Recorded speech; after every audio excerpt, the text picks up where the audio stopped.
আল্লাহর নবী যখন পৃথিবীতে আসলেন, মক্কার নিয়ম ছিল শহরের নবজাতকরে গ্রাম থেকে মহিলারা এসে নিয়ে যাইতেন, দুধ পান করাইতেন। এর বিনিময়ে তারা কিছু টাকা পাইতেন। গ্রামে থাকলে ভাষা তাড়াতাড়ি শিখতে পারতেন, স্বাস্থ্য ভালো হইতেন। এই কারণে গ্রাম্য মহিলারা শহরে আসতেন নবজাতক নেওয়ার জন্য। আপনার আমার নবী যখন পৃথিবীতে আসলেন, ওই তায়েব শহর থেকে হালিমাতুস সাদিয়া রাদিয়াল্লাহু তাআলা অন্যান্য মহিলাদের সাথে রওনা দিলেন। মক্কায় এসে নবজাতক নিবে, দুধ পান করাবে, যার বিনিময়ে কিছু টাকা পায়। হালিমাতুস সাদিয়া নিজেও অসুস্থ ছিলেন। যেই সোয়ারের উপরে সোয়ার হইলেন, ওই সোয়ারিটা একটু দুর্বল ছিলেন, হাঁটতে পারে না, দৌড়াইতে পারে না। অন্যান্য মহিলারা মক্কায় আগে প্রবেশ করলেন, তাদের সোয়ারি দ্রুত চলতেন। হালিমাতুস সাদিয়ার সোয়ারিটা চলতে পারে না, এই জন্য লেট হইলেন। যখন মক্কায় প্রবেশ করলেন, সব মহিলারা যখন আমেনার ঘরে যায়, নবজাতক আছে, কয় নবজাতক আছে। তবে নবজাতকের কিন্তু বাবা নাই, মুহাম্মাদের বাবা নাই, মুহাম্মদ হলো এতিম। ও মা, ও বইনেরা, এবার মুহাম্মদ রে কেউ নেয় না। কয় না না, এতিম বাচ্চারে যদি আমি দুধ পান করাই, এর বিনিময়ে আমি কোনো টাকা পাবো না। যে মহিলা যায়, ওই মহিলাই মুহাম্মদুর রাসূলুল্লাহকে গ্রহণ করে না। বড় লোকের ছেলে মেয়েগুনি মক্কা থেকে নিয়া আসলেন। এবার হালিমাতুস সাদিয়া রাদিয়াল্লাহু তাআলা তার সোয়ারি দুর্বল থাকার কারণে সকলের লাস্টে মক্কায় প্রবেশ করলেন। যাইয়া দেখে ধনী লোকের ছেলে মেয়েগুনি নিয়ে গেছেন। এবার শুধু আমেনার ঘরে মুহাম্মদ ব্যতীত কোনো নবজাতক নাই। হালিমাতুস সাদিয়া তার স্বামীকে বললেন, স্বামী রে, খালি যাওয়ার চাইতে যদি এতিম হয়, এই মুহাম্মদকে একটু নিয়ে যাই, আপনি অনুমতি দেন। হালিমাতুস সাদিয়ার স্বামী বললেন, ঠিক আছে, খালি যাওয়ার চাইতে এতিম মুহাম্মদকে নিয়ে চলো। এবার আমেনার ঘরের দরজায় যখন নক করলেন, নবজাতক আছে? আমেনা বললেন, হ্যাঁ, নবজাতক আছে, কিন্তু দুঃখের বিষয়, আমার নবজাতককে কেউ গ্রহণ করে না। আমার মুহাম্মাদের বাবা নাই, আমার মুহাম্মদ এতিম দেখে কেউ গ্রহণ করে না। হালিমাতুস সাদিয়া বলে, আপনার নবজাতকের একটা নজর একটু দেখান।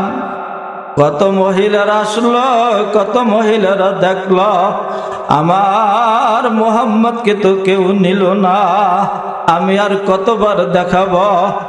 হালিমাতুস সাদিয়া বললেন, একটাবার আপনার মুহাম্মদকে দেখান।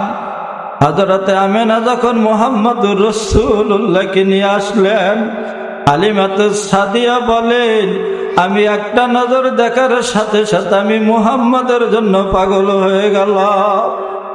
খোদার কসম, জীবনে কত নবজাতক দেখেছি, কত চেহারাওয়ালা নবজাতক দেখেছি, এই মুহাম্মদের মতন চেহারাওয়ালা নবজাতক আমার জীবনে আমি কোথাও দেখি না। হযরতে হালিমাতুস সাদিয়া নবী মুহাম্মদুর রাসূলুল্লাহর জন্য পাগল হয়ে গেলেন।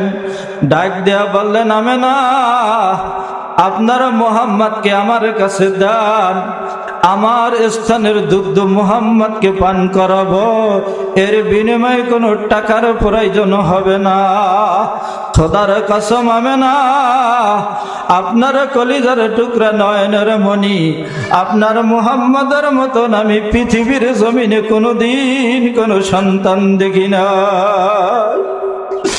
হযরতে হালিমাতুস সাদিয়া বলে, আমি যখন মুহাম্মদকে কোলে নিলাম, আমি যে অসুস্থ ছিলাম, আমাকে সাথে সাথে আমার রব্বুল আলামিন সুস্থতা দান করে দিলেন।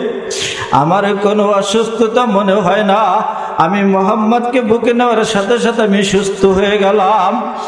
আমার স্থানে দুধ কম ছিল। আমার আর একটা সন্তান আছে আব্দুল্লাহ, সেও দুধ তৃপ্তি সহকারে পান করতে পারতো না। আমি যখন মুহাম্মদ রে বুকে নিলাম, আমার মনে হয় আমার দুটো স্থান আল্লাহ পাক দুধের দ্বারা ভরপুর করে দিল। খাবারের কোনো অভাব নাই, অভাব নাই। ওমা হালিমাত সাদিয়া মুহাম্মদকে ভালোবাসার কারণে, বুকে নেওয়ার কারণে হালিমাত সাদিয়ার ভিতরে বরকত দেখা দিল। হালিমাত সাদিয়া যখন মুহাম্মদুর রাসূলুল্লাহকে বসাইলেন, এবার যেই সোয়ারিটা দুর্বল ছিল, সকলে লাস্টে মক্কায় পৌঁছাইলেন। এই সোয়ারিটা এখন শুধু দৌড়ায় আর শুধু দৌড়ায়। অন্যান্য মহিলারা ডাক দেয়া বলে, হালিমাত সাদিয়া ব্যাপার, তুমি না লাস্টে ছিলা আসার সময়, এখন তুমি কি সোয়ারি পরিবর্তন করছো? তোমার সোয়ারি এখন শুধু দৌড়ায়, শুধু দৌড়ায়। এই সোয়ারি তো তুমি আসার সময় ব্যবহার করেছিলা, অথচ সকলের লাস্টে ছিলা। হালিমাত সাদিয়া বলেন, আমিও বুঝতে পারি না, আমি এই মুহাম্মদকে সোয়ারির উপরে বসানোর সাথে সাথে এখন সোয়ারি শুধু দৌড়ায়। বরকত শুরু হয়ে গেল।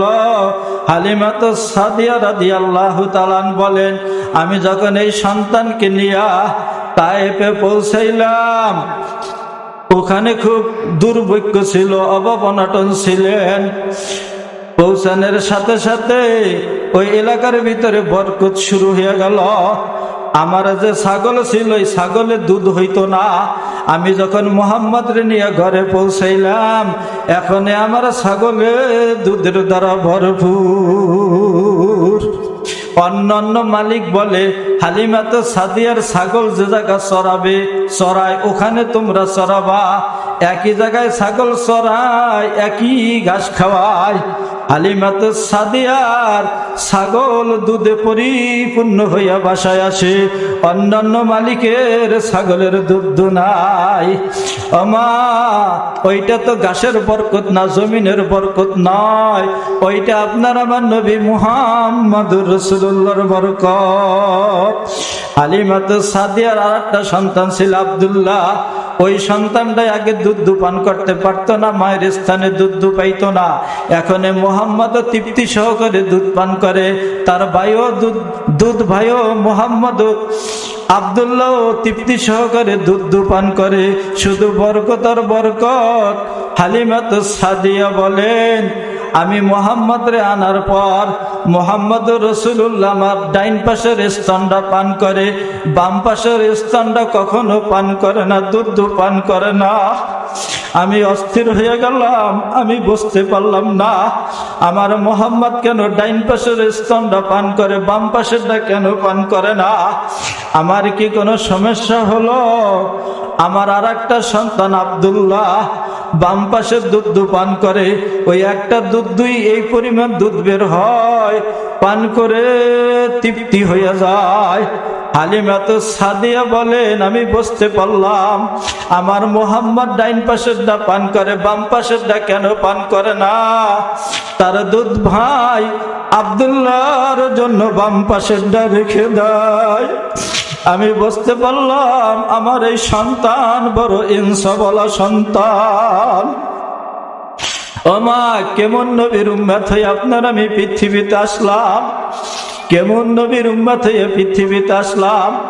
আল্লাহর পয়গম্বর বলেছেন, লা ইউমিনু আহাদুকুম হাত্তা কুনা হাব্বা ইলাইহি মিন ওয়ালাদিহি ওয়ান নাসি আজমাইন। তোমরা ওই সময় পর্যন্ত পূর্ণ মুমিন হইতে পারবা না যত সময় পর্যন্ত তোমার সন্তান, তোমার সম্পদ, সব কিছু এমনকি তোমার জীবনের চাইতে যত সময় পর্যন্ত আমি নবী মুহাম্মদুর রাসূলুল্লাহকে ভালো না বাসবা, তত সময় পর্যন্ত তোমরা পরিপূর্ণ মুমিন হইতে পারবা না। আমা আপনারা মনে করবেন ইসলামে বুঝি মহিলাদের কোনো অবদান নাই? না না, ইসলামে পুরুষের তুলনায় মহিলাদের অবদান বেশি। খাদিজাতুল কুবরা রাদিয়াল্লাহু তাআলা ইসলামের জন্য সবচেয়ে বেশি সম্পদ ব্যয় করেছেন। ইসলামের জন্য সর্বপ্রথম যিনি গলা কাটাইয়েছেন, শহীদ হয়েছেন, সে একজন মহিলা হযরতে সুমাইয়া রাদিয়াল্লাহু তাআলা। ইসলামের জন্য যে সবচেয়ে বেশি নির্যাতন ভোগ করছেন, সেও একজন মহিলা হযরতে আসিয়া রাদিয়াল্লাহু তাআলা। ওমা, ইসলামে আপনাদের অবদান বেশি। হযরতে খাদিজাতুল কুবরা রাদিয়াল্লাহু তাআলা যখন আল্লাহর নবীকে স্বামী হিসাবে গ্রহণ করলেন, খাদিজাতুল কুবরা মক্কা সবচাইতে মালদার ব্যক্তি ছিলেন, ধনী ব্যক্তি ছিলেন। খাদিজার চাইতে বেশি সম্পদের মালিক তৎকালীন জমানায় মক্কায় কেউ ছিল না। মক্কার চতুর্দিকে রাজা বাদশারা, সম্ভ্রান্ত লোকেরা বলা বলি শুরু করলো, খাদিজার চোখ নষ্ট হয়ে গেছে। খাদিজা একজন বিত্তশালী লোক, আর একজন এতিম অসহায় একজন গরিব মানুষকে স্বামী হিসাবে গ্রহণ করে নিল। খাদিজাতুল কুবরা রাদিয়াল্লাহু তাআলা এর ব্যাপারে আলোচনা সমালোচনা চলছে। খাদিজাতুল কুবরা রাদিয়াল্লাহু তাআলা সমস্ত সম্ভ্রান্ত লোক রাজা বাদশাদেরকে দাওয়াত দিলেন। সবাই আগে আগে বসলেন। খাদিজা আমাদেরকে দাওয়াত দিয়েছেন, কি না আপ্যায়ন করবে, অনেক ভালো ধরনের মেহমানদারি করাবেন। খাদিজাতুল কুবরা সকলে যখন এসে উপস্থিত হইলেন, জিজ্ঞাসা করলেন, আমি মুহাম্মদকে স্বামী হিসাবে গ্রহণ করার কারণে আমি কি লাভবান হয়েছি না আমি লসে পড়েছি? আমার বয়স 40 বছর, মুহাম্মদের বয়স হলো 25 বছর। আপনাদের কাছে প্রশ্ন, আমি কি লাভবান হইলাম না আমি পরাজয় হইলাম? সমস্ত সম্ভ্রান্ত লোক রাজা বাদশারা বলল, না, আপনার বয়স 40, মুহাম্মদের বয়স হলো 25। আপনি এদিকে লাভবান হয়েছেন, আপনি এদিকে খুবই লাভবান হয়েছেন। খাদিজাতুল কুবরা দ্বিতীয় প্রশ্ন করলেন, চেহারার দিক দিয়ে কি আমি লসে পড়ছি না লাভবান হয়েছি? এবার সম্ভ্রান্ত লোকে রাজা বাদশারা বলতেছে, না না, তামাম পৃথিবীর ভিতরে মুহাম্মদের চাইতে ভালো চেহারাওয়ালা কোনো যুবক নাই। না না, আপনি চেহারার দিক দিয়েও লাভবান হয়েছেন। খাদিজাতুল কুবরা জিজ্ঞাসা করলেন যে বংশের দিক দিয়া আমি কি পরাজয় হয়েছি না লাভবান হয়েছি না বিজয় হয়েছি? সম্ভ্রান্ত লোক রাজা বাদশারা বলল, না না, আপনি লাভবান হয়েছেন। কুরাইশ বংশ তামাম পৃথিবীর ভিতরে শ্রেষ্ঠ বংশ, আর মুহাম্মদ হলো কুরাইশ বংশের ছেলে। খাদিজাতুল কুবরা বলল, তাহলে আমি লসে পড়েছি সম্পদের দিক দিয়া। আমি ধনী, মুহাম্মদের সম্পদ নাই, মুহাম্মদ হলো গরিব, এই তো আমি একটু লসে পড়েছি। আপনারা উপস্থিত যারা আছেন, আপনারা সাক্ষী থাকেন, আমি খাদিজাতুল কুবরার যত সম্পদ আছে আমি সব সম্পদ আমার স্বামী মুহাম্মদ রাসূলুল্লাহকে দিয়ে দিলাম। এবার আপনারা বলেন, মক্কার ভিতরে সম্পদের মালিক সবচেয়ে বেশি কে? কয় না, এখন সবচেয়ে বেশি মালিক সম্পদের নবী মুহাম্মদ রাসূলুল্লাহ। আল্লাহর পয়গম্বরকে ডাক দিয়া বললেন, আপনি আমার স্বামী, এই সম্পদের মালিক। আজকে থেকে আপনি ইসলামের জন্য, দ্বীনের জন্য নির্দ্বিধায় আপনি সম্পদ ব্যয় করবেন, আমার কোনো দাবি নাই। আমা সব সম্পদ খাদিজাতুল কুবরা আপনার আমার নবীজিকে দিয়ে দিলেন, বলে দিলেন সব সম্পদ আপনি ইসলামের জন্য, দ্বীনের জন্য ব্যয় করবেন। আমা তাইলে বোঝা গেল সম্পদের দিক দিয়েও আপনার আমার নবী মুহাম্মদ রাসূলুল্লাহ এখন ধনী হয়ে গেল। তখন যদি খাদিজাতুল কুবরার সম্পদ না দিতেন, আর নবীজি ইসলামের কাজও ব্যয় করতে পারতো না।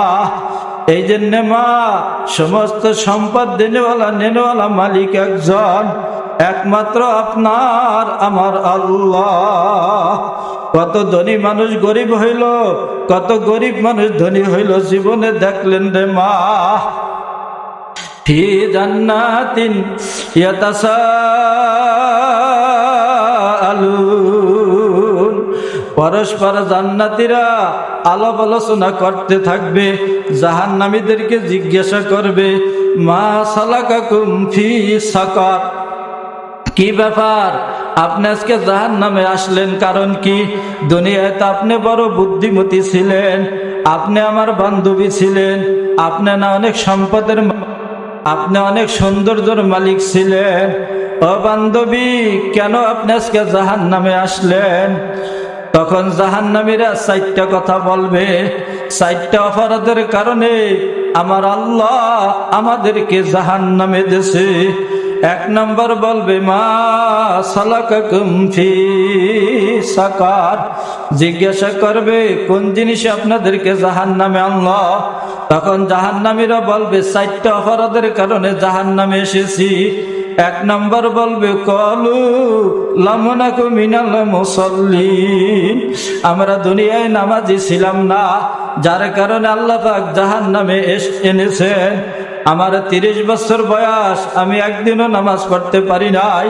আমার 40 বছর বয়স, আমি একদিনও নামাজ পড়তে পারি নাই। আমার 50 বছর বয়স, আমি একদিনও নামাজ পড়তে পারি নাই। আর আমার 60 বছর বয়স, আমি জীবনে কোনোদিন ফজরের নামাজ পড়তে পারি নাই। আমা অনেক মা বোন এখানে আছেন, এই শীতের কারণে, ঠান্ডার কারণে অনেকে নামাজ পড়েন, কিন্তু ফজরের সময় উঠতে পারেন না, ঠিক সময় নামাজ পড়তে পারেন না। আবার অনেকে আছে তাহাজ্জুদের নামাজও কিন্তু কামাই দেন না। আমা যারা নামাজ পড়তেছেন না, নিয়মিত পড়তেছেন না, 5 ওয়াক্ত নামাজ পড়তেছেন না, তাদের অনুরোধ করে বলি, হাতে ধরে পায়ে ধরে বলে গেলাম, আপনাদের সন্তানের মতন, আপনার ভাইয়ের মতন আমি মনে করবেন। জীবন যাকার থাক, কোনোদিন নামাজ কামাই দেওয়া যাবে না। একজন মহিলার বাচ্চা কাচ্চা হবে, অর্ধেক পৃথিবীতে আসছে, এখনো অর্ধেক আসে নাই, এখনো বিলাট পৃথিবীতে আসে নাই, কিন্তু আজান হয়ে গেছে। ওই সময় ওই মহিলার প্রতি নামাজ মাপ নাই, ওই মহিলার ওই সময়ও নামাজ পড়তে হবে। ওমা আজকে থেকে একটা ওয়াদা করেন, হুজুর আপনি একজন হাজি মানুষ, অল্প বয়সে হজ করেছেন, আপনার কাছে ওয়াদা করলাম জীবনে নামাজ কামাই দেব না, আজকে থেকে 5 ওয়াক্ত নামাজ পড়ব। ওমা যেই ডাক্তারে অনেক ওষুধ দেয়, ওই রুগীতে কিন্তু ওই ওষুধ খাইতে পারে না। আমি আপনাদেরকে অনেক ওষুধ দেব না, একটা ওষুধ দিলাম, মা আপনারা গ্রহণ করবেন। জীবন যাকার থাক, আপনারা 5 ওয়াক্ত নামাজ পড়বেন। জাহান্নামীরা 4টা অপরাধের কথা বললেন। 1 নম্বর বললেন কলু লাম নাকু মিনাল মুসাল্লিন, আমরা দুনিয়ায় নামাজি ছিলাম না, যার কারণে মওলা জাহান্নামে এনেছে। কলু লাম নাকু মিনাল মুসাল্লিন ওয়ালাম নাকু নুতঈমুল মিসকিন, আমরা দুনিয়ায় এতিম মিসকিন অসহায় লোকজনকে খানা খাওয়াই নাই, এই কারণে জাহান্নামে এসেছি। ওমা কত ভিক্ষুক আসে, কত অসহায় লোক আসে, ব্যস্ততার কারণে খালি হাতে দিয়ে দান। অনেক মা বোন আছেন, ভিক্ষুকে হাক দিলে বলেন মাফ করেন, না না মা বোন এই কথাটা বলা যাবে না। আপনি সুন্দর মতন বসতে দিয়া, আপনার তৌফিক অনুযায়ী আপনি তাকে কিছু চাউল নিলে চাউল দেবেন, টাকা নিলে টাকা দিবেন। আপনি সুন্দর মতন খানা দানার সময় হইলে আপনি বলবেন মা আপনি হাত মুখ ধৌত করে আসেন, আপনি আজকে দুপুরে আমার বাসার মেহমান, আপনার সাথে আমি একসাথে খানা খাব। আমা ভালো মতন খেয়াল করিয়া শুনবেন। এরকম ভাবে মহিলাটা অত্যন্ত দিনদার, পরহেজগার, আল্লাহ ভীরু। একজন বড় লোকের সাথে তার বিবাহ হয়েছে। ওই বড় লোক স্বামী দিনদার না, এতিম মিসকিনদের দেখতে পারে না, মাদ্রাসাওয়ালাদেরকে দেখতে পারে না, মাদ্রাসা তলবে ইলমদেরকে দেখতে পারে না, ভালোবাসে না। ওই লোকটা বলল বিবিকে, বিবি রে আজকে সুন্দর মতন দুপুরে খানা দানার আয়োজন করবা, তুমি আর আমি একসাথে খানা খাব। এবার খানা দানার টেবিলে যখন হাজির করেছে, বিবি বলতেছে স্বামী রে আপনি একটু অপেক্ষা করেন, আমি আমার মালিকের কুদরতি কদমে সেজদা দেব, এরপরে আমি খানা খাবো। স্বামী বলতেছে না না আমি অপেক্ষা করতে পারবো না, আমার খুব ক্ষুধা লাগছে, তোমার নামাজের দরকার নাই, আজকে ভালো খানা দানার ব্যবস্থা হয়েছে, আজকে আগে খেয়ে নেব।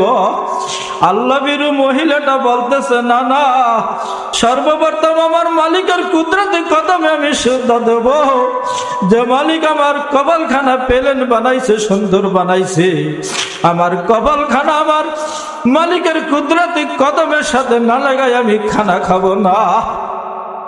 ইতির ভিতরে দরজায় আওয়াজ দিছে, ও মা, ঘরে কেউ আছেন? আমি তো অনাহার, আমাকে কিছু খাবার দান। ওই স্বামীটা তো সহ্য করতে পারে নাই। বিবি ডাইনে ভাই সালাম ফিরে স্বামীকে বলতেছে, আল্লাহর একজন মেহমান এসেছে ঘরের দরজায়, আমি সুন্দর মতন প্লেটে সাজাইয়া দেই, আপনি আল্লাহর মেহমানকে খানা দিয়ে আসেন। স্বামী তো বদমেজাজ, আল্লাহর কোনো ভয় নাই, বলতেছে আনন্দর সময় এখন তুমি আমি খানা খাবো, কোন আল্লাহর মেহমান আমি চিনি না, কোন ভিক্ষুক আমি চিনি না, ভিক্ষুকরে খানা দেওয়া যাবে না। ও মা, ভিক্ষুকের তো অভ্যাস বারবার বলতেছে। ওই সাহেবের মেজাজটা তো খারাপ হয়ে গেছে। দরজাটা খুলিয়া ভিক্ষুককে একটা ধাক্কা লাগাইয়া বলতেছে, আরে ভিক্ষুক, তুই আর ভিক্ষা চাওয়ার সময় পাস না, খানা চাওয়ার সময় পাস না, এখন তোরে খানা দিব না।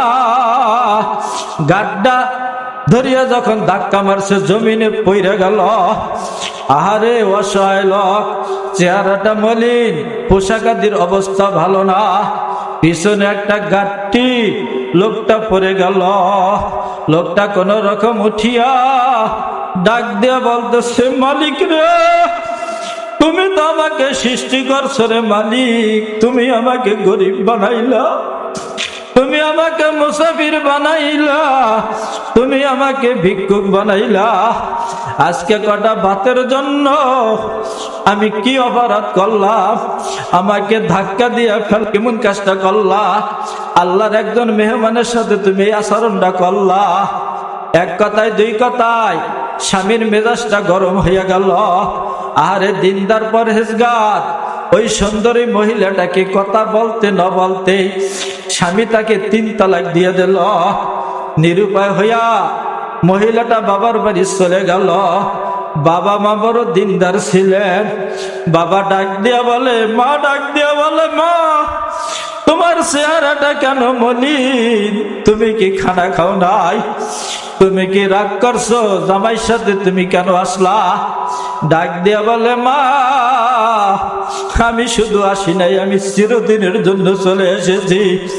তোমার জামাই আমাকে 3 তালাক দিয়ে দিয়েছে, আমি আর ঘর করতে পারবো না। মা বলতেছে, মা, তুমি তো দিনদার, তোমার ভিতরে আল্লাহর ভয় আছে, নিশ্চয়ই তুমি মনে হয় কোনো ভালো কাজ করতেছিলা, তোমার স্বামীর পছন্দ হয় নাই, তালাক দেশে কোনো অসুবিধা নাই, তুমি থাকতে থাকো আর আল্লাহর ইবাদত করতে থাকো, আল্লাহ তোমাকে ভালো কিছু দান করবে। এবার মেয়েটা বাবার বাড়িতে শুধু নামাজের মাধ্যমে আল্লাহ পাকে সাহায্য চায়। তাহাজ্জুদের নামাজের সময় 2 রাকাত নামাজ পড়িয়া ডাইনে বাই সালাম ফিরাইয়া আরশের মালিকের কুদরতি কদমে হাত উঁচু করে শুধু সাহায্য চায়। ও মা, খেয়াল করিয়া শুনবেন, ওই মেয়েটার আবার বিবাহ হয়ে গেল। এক তো দিনদার, দ্বিতীয়ত সুন্দরী, মেয়েটাকে আবার বিবাহ হয়ে গেল। এখন স্বামীর কাছে থাকতে আছে, বেশ সুখ শান্তিতে থাকতে আছে। হঠাৎ করে স্বামী বলতেছে, বিবি রে, আজকে একটু ভালো খানা দানার ব্যবস্থা করবা, আমরা একত্রিত খানা দানা খাবো। ঠিক আছে। স্ত্রী খানা দানা রেডি করছে, টেবিলে সব কিছু ওকে করছে। এবার আগের নিয়মে ডাক দেয়া বলে, স্বামী রে, আপনি একটু অপেক্ষা করেন, আমি আমার মালিকের কুদরতি কদমে সিজদা দিব।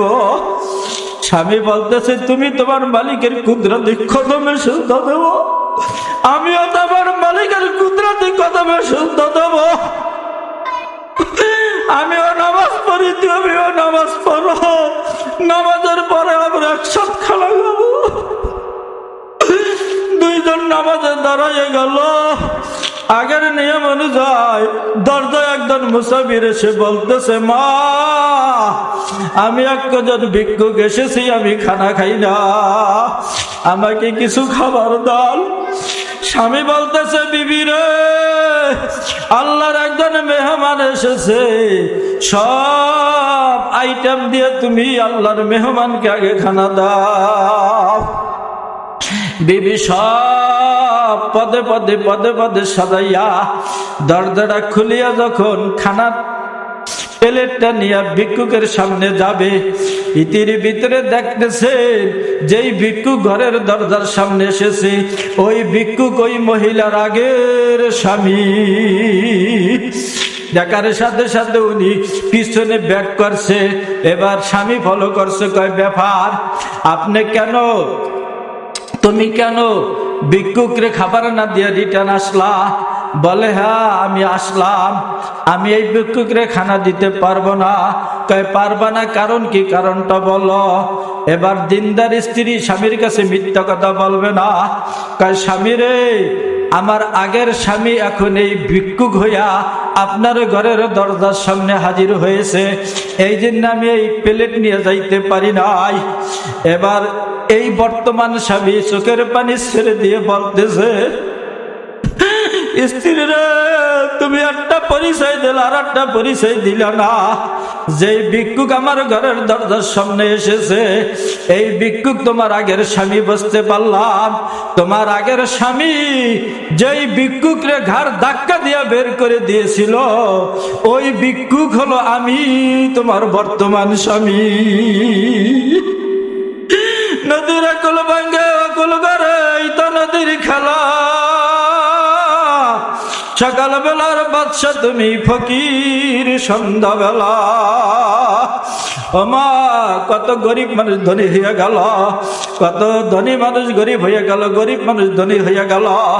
আপনাদের এলাকায় বহুত আছে, আমি প্রমাণ দিলে দিতে পারি, কিন্তু আপনারাই তো আমার চাইতে ভালো জানেন। ও মা, জানি না কার সন্তান যেন বিদেশে আছে, কার সন্তান যেন অসুস্থ হয়ে বিছনায় আছে, কার স্বামী, কার ভাই, কার আপন যেন হাসপাতালের বেডে শোয়া। বারবার বারবার ডাক্তার ওষুধ পরিবর্তন করতেছে, কিন্তু সুস্থ হইতেছে না। আল্লাহ, যারা অসুস্থ আছে, আল্লাহ তুমি প্রত্যেককে সুস্থতা দান করে দাও। জান্নাতি মানুষেরা জিজ্ঞাসা করল, মা সালাকাকুম ফি সাকার, কোন অপরাধের কারণে আপনারা জাহান্নামে আসলেন? 4টা অপরাধের কথা বললেন। 1 নম্বর বললেন, কলু লাম নাকু মিনাল মুসাল্লিন, আমরা দুনিয়ায় নামাজি ছিলাম না। ও মা, হাতে ধরে পায়ে ধরে বলে গেলাম, জীবনে নামাজ ছাড়বেন না, নামাজ কাজা করবেন না, সব একদিক, নামাজ একদিক। ও মা, আজকে থেকে আপনারা মনে মনে মনে মনে একটু ইরাদা করেন, আল্লাহ পাকের কাছে ওয়াদা করেন, আল্লাহ আজকে জান্নাতের বাগানের মধ্যে বসিয়া ওয়াদা করলাম, জীবনে নামাজ কাজা করব না, নামাজ ছাড়ব না। দ্বিতীয়বার বললেন, আলামানাকু নুতঈমুল মিসকিন, আমরা দুনিয়ায় কোনো ভিক্ষুকরে খানা খাওয়াই নাই, কোনো এতিম মিসকিন অসহায় লোকজনরে খানা খাওয়াই নাই, এই কারণে আল্লাহ পাক আমাদেরকে জাহান্নামে দিয়েছে। ও মা, ঘরের দরজায় যদি কোনো ভিক্ষুক যায়, যত ব্যস্ত থাকেন মা, আগে ভিক্ষুকরে খানা দিবে। শুধু 1 আইটেম নয়, আপনার ঘরে যে খানা দানা আছে, যত আইটেম, সব আইটেম দিয়ে খানা দানা খাওয়াবেন। মসজিদের ইমামকে মাঝে মাঝে দাওয়াত খাওয়াবেন। ও মা, আপনি পিঠা বানাইছেন, হাট থেকে একটা বাংরি আনছে, তরমুজ আনছে, আপনি ইমাম সাহেবরে আগে আপনি একটা অংশ দিবেন। ও মা, ইমামের একটা খানার হক কিন্তু আপনার ভিতরে আছে। আপনি ইমাম সাহেবের বাটিটা সুন্দর মতন ধৌত করে রৌদ্রে শুকাইয়া আপনি মহব্বতের সাথে ভাত দিবেন রে মা। কিন্তু আমাদের এলাকায় উল্টা, যদি বলা হয় জোসনার মা বাড়ি আসো, বলে হ্যাঁ, বলে সকাল ইমাম সাহেবের খানা খাওয়া, কয় না না, আমরা ওই হুজুর মুজুর খাওয়াইতে পারবো না, আমরা কালকে ভেজালের মধ্যে আছি, আমার জামাই মেয়ে বেড়াইতে আছে, এই ভেজাল নিয়ে পারি না, আবার আর এক ভেজাল। ও মা, ইমাম সাহেব কিন্তু আপনার ভেজাল না, মাদ্রাসার তলব এলেম আপনার ভেজাল না, এই হুমায়রা জান্নাত, এই মহিলা মাদ্রাসার ছাত্রীর আপনার জন্য ভেজাল না, এরা কিন্তু আপনার জন্য রহমত। আপনি যখন বলে দিলেন আমরা এই ভেজালের জ্বালায় বাসি না, আর এক ভেজাল, আহারে ভেজাল আপনার ঘরের ভিতরে ঢুকে গেছে। আপনি যখন ইমাম সাহেবের অসন্তুষ্ট করে দিলেন, অধিকাংশ দেখা যায় ভালো মানে স্বামী স্ত্রী শ্বশুর বাড়ি থেকে বেড়াই গেল, শ্বশুর বাড়ি যাওয়ার সাথে সাথে জামাইয়ের সাথে কলহ, এই রাগ হইয়া চলে আসলো। আর ইউনিয়ন পরিষদে মামলা, থানায় মামলা, আর কোর্টে মামলা চলে গেছে। আপনি যখন ভেজালের কথা বলছেন, আল্লাহ আপনাকে ভেজালের মধ্যে ফেলাই দিয়েছে।